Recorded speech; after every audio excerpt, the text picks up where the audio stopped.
Ladies and gentlemen, welcome back to the channel. Peace, love, and positivity to you.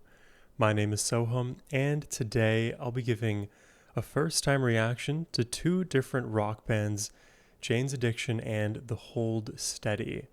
I haven't heard of either of these groups before, so we're going to be jumping into this world pretty fresh, but before we do, a huge thanks goes to Sean for making this reaction request.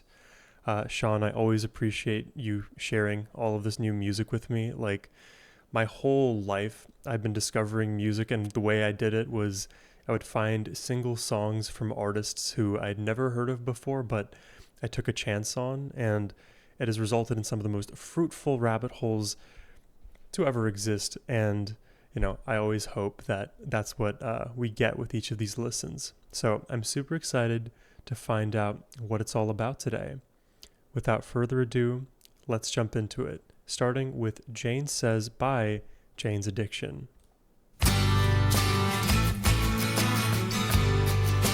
Maybe a follow-up from The Diary of Jane. Shout out Breaking Benjamin. Jane says, I'm done with Sergio. You treat me like a rag doll. She hides the television. Said I don't know him nothing about it. Or he come back again. Tell him, wait right here for me.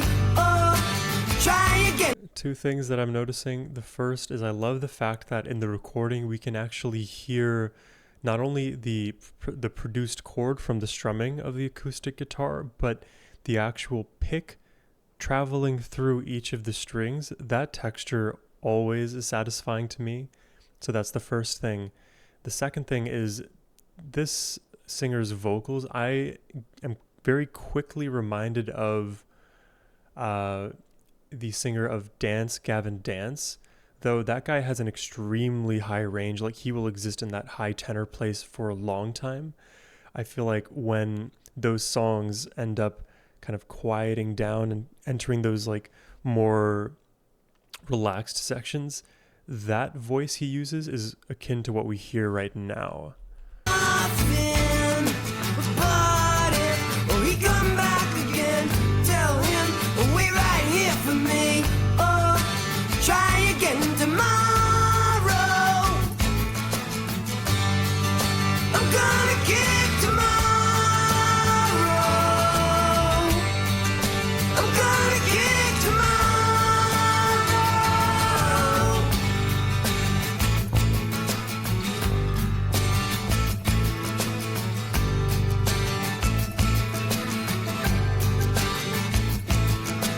Jane says, have you seen my wig around? I mean, if I'm correct here, so far the back and forth in the chord progression, it's just been two chords. Do, do, do, do. Have you seen my wig around? I feel naked without it. The vocals, man. She knows. That's where the money's being made right They all now. want her to go. But that's okay, man. She don't like them anyway. Jane says I'm going away to Spain when I get my money saved. Gonna start tomorrow. I'm gonna kick tomorrow. I'm gonna kick tomorrow.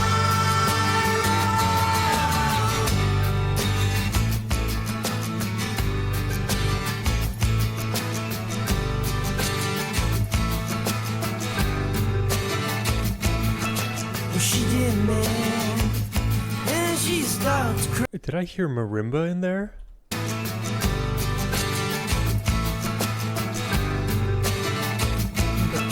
Well, she did. It's like those notes, do, do, do, do, kind of, they're very bright. They could be marimba. They almost sound like if I were to like drop water droplets onto like different parts of a marimba, that would produce a kind of pooling effect.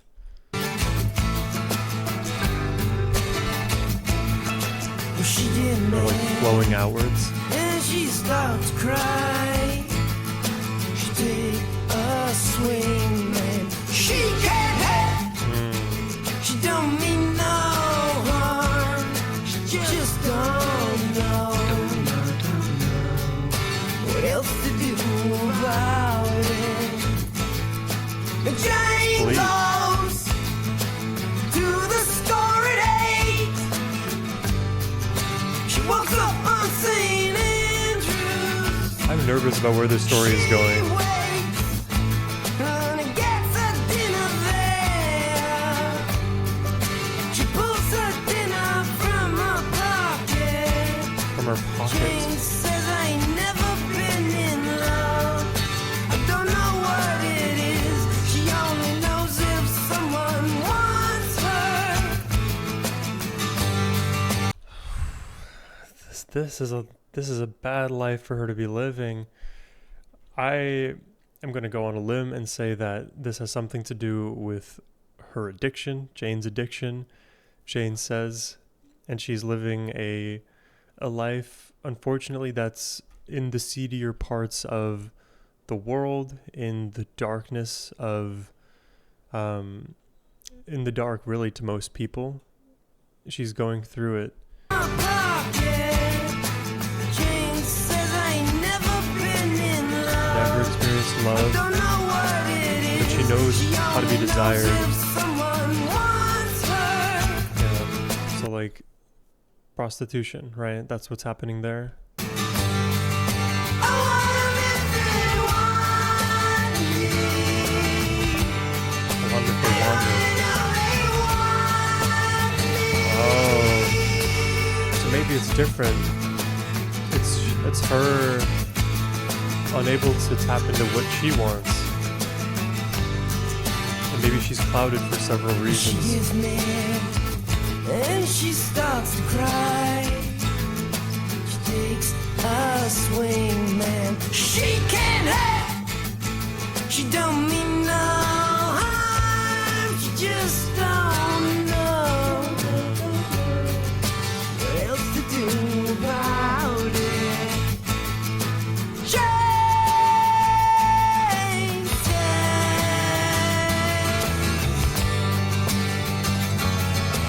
Jane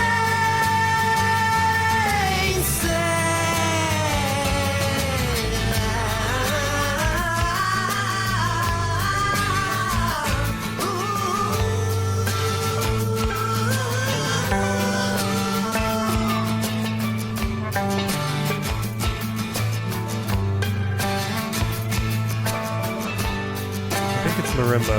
I can't tell though.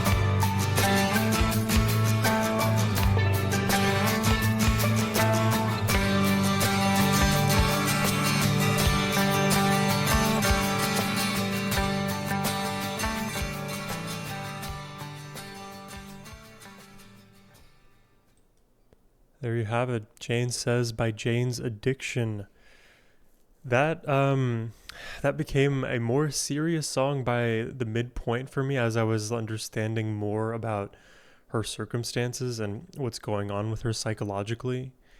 In the face of any addiction, and take this from someone who I've never been addicted to any like hard drugs like that, the kinds of things that I've gotten addicted to are like video games and social media and music and food.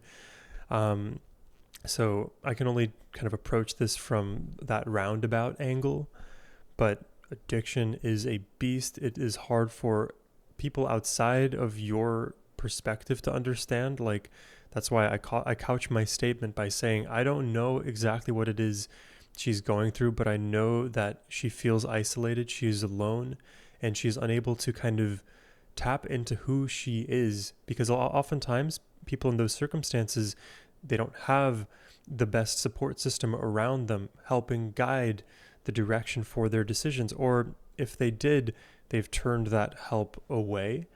There's many possible paths to this place that Jane has found herself in, but once you're in that pit, once you've found yourself there, it feels impossibly difficult to climb out of. And I think loosely it can apply to even like toxic relationships as well, where you've kind of grown comfortable and familiar with the toxic cycle, and so what you're addicted to isn't the drug per se, it's the toxicity of the constant volatility and then the euphoria of the repair. And you can take it to the nth extreme where things get extremely volatile, dangerous even, and then there's nothing to be done.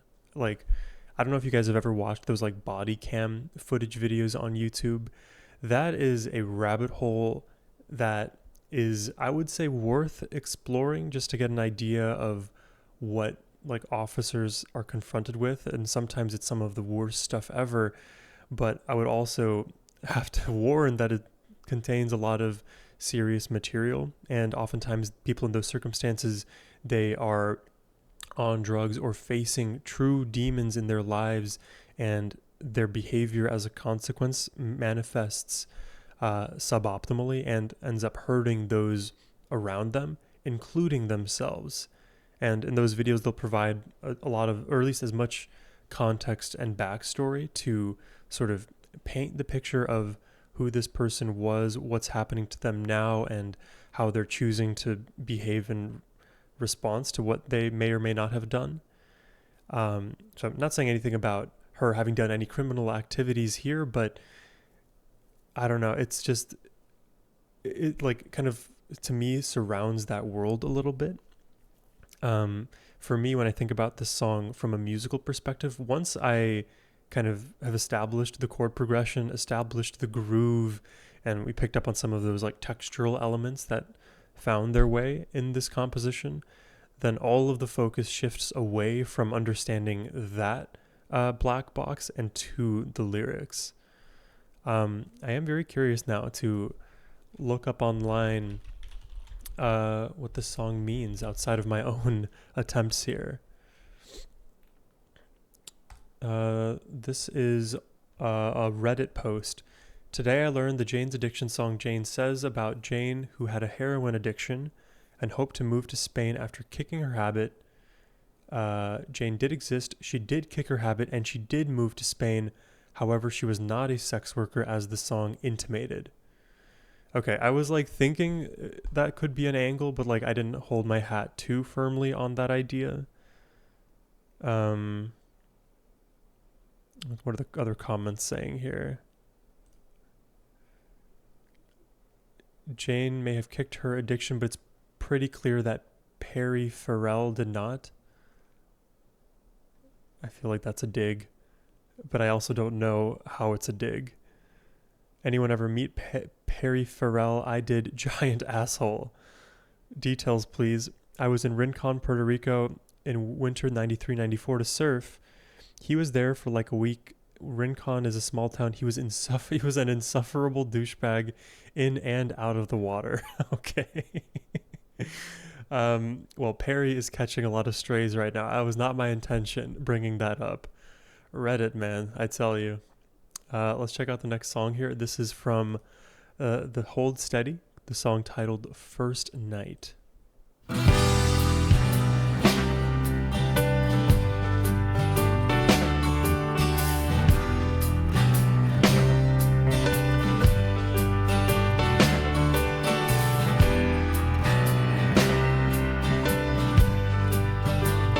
tell you, I already really like this chord progression. It has this like endless loop to it. Oh, but there it ends. Shallowing chicks in the streets, getting out makes love to the sweets. Holly's not invincible. In fact, she's in the hospital, not far from that bar where we met on that first night.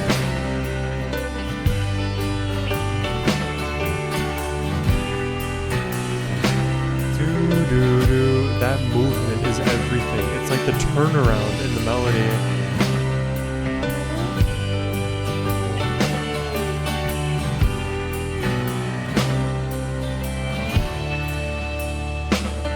I don't know why, but as I listen to this song, its structure, its progression, it reminds me so much of a Drive-By Truckers song. I don't remember which, but there's a chance if you like this, you might like the Drive-By Truckers.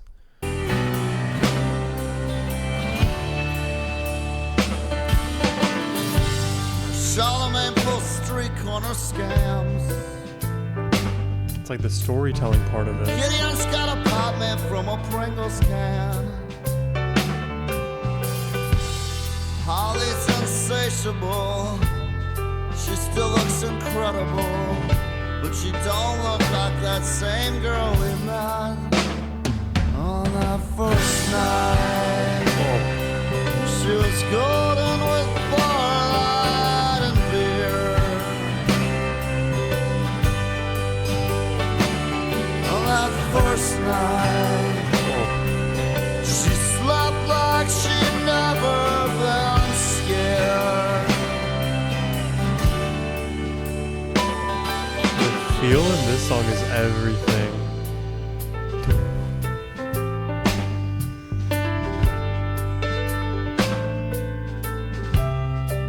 Beautiful piano melody. Sort of like a bridge here.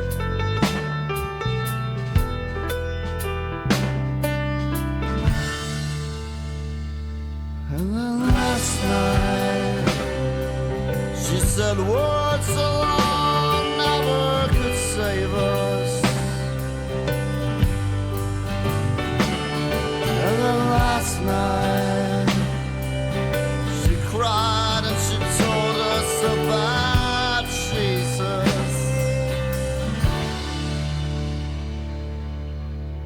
Holly's inconsolable. Whoa. Unhinged and uncontrollable. I like this direction we've 'Cause gone. we can't get as high as we got Cannot get as high as we got.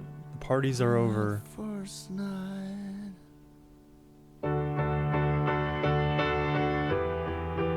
Kind of linked to the first song. I see what you mean, Sean. Chasing the high of your first night together. But you're conflating that euphoric feeling Boys and girls in America. with love. Boys and girls in America. Oh, Boys and girls in America. Boys and girls in America.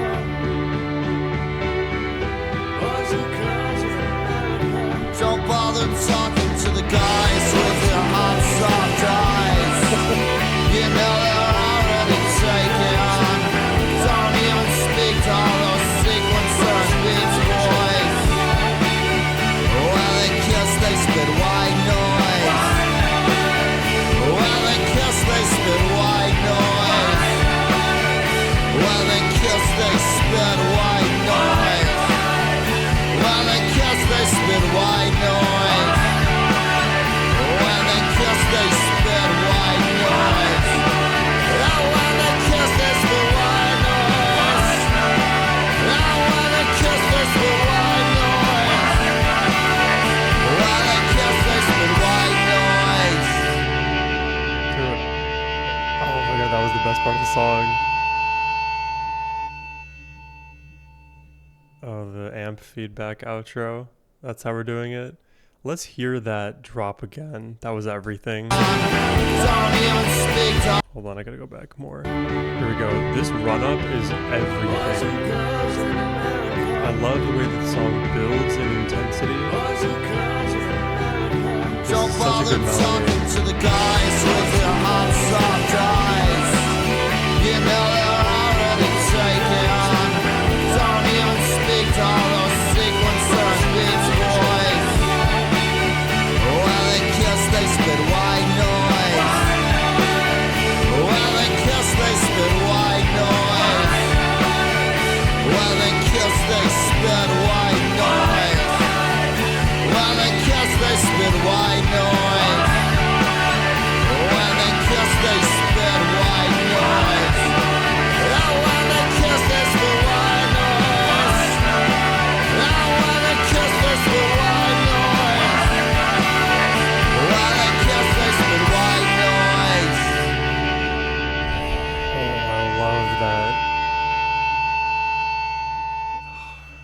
into the feedback. Dude, what a good song. I think of the two today, that second song here definitely gripped me melodically a lot more.